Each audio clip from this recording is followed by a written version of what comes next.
ఓం నమ శివాయ శ్రీమాత్రే నమః. మిత్రులకి, శ్రీభిలాషులకి, అలాగే నేను ఇంతగా ఆదరిస్తున్న యూట్యూబ్ ప్రేక్షకులందరికీ కూడా పేరు పేరు ధన్యవాదాలు. మిత్రులారా, మీ అందరికీ పరాదేవత ఎల్లవెల్లా మీతో ఉండి మీ మనోవాంఛ నెరవేర్చాలని మనస్ఫూర్తిగా కోరుకుంటున్నాను. కార్తీక మాసంలో కార్తీక జ్వాలా దర్శనం అనేది కార్తీక పౌర్ణమి నాడు చేసుకుంటూ ఉంటాం. శివాలయంలో జరిగే ఈ జ్వాలాతోర దర్శనం సకల పాపాలని తీసేస్తుంది, పుణ్యాన్ని మనకు ప్రసాదిస్తుంది. సకల ప్రాణకోటికి మరో జన్మ లేకుండా చేస్తుందని శాస్త్రం చెప్తుంది.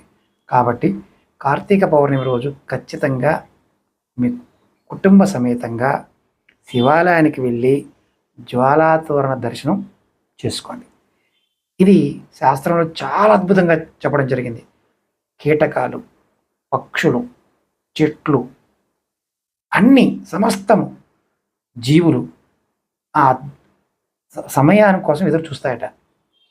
ఆ సమయంలో ఆ దీపాన్ని చూడటం వల్ల జన్మరాహిత్యం కూడా లభిస్తుంది, శాపాలు తొలగిపోతాయి.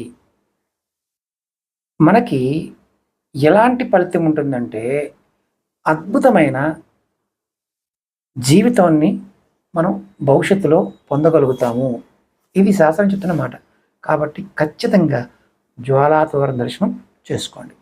మిత్రులారా, అలాగే మీకు ఈ వీడియో నచ్చినట్లయితే 10 మంది మిత్రులకి షేర్ చేయండి, వారు కూడా ప్రయత్నం చేస్తారు. ఓం నమః శివాయ శ్రీమాత్రే నమః.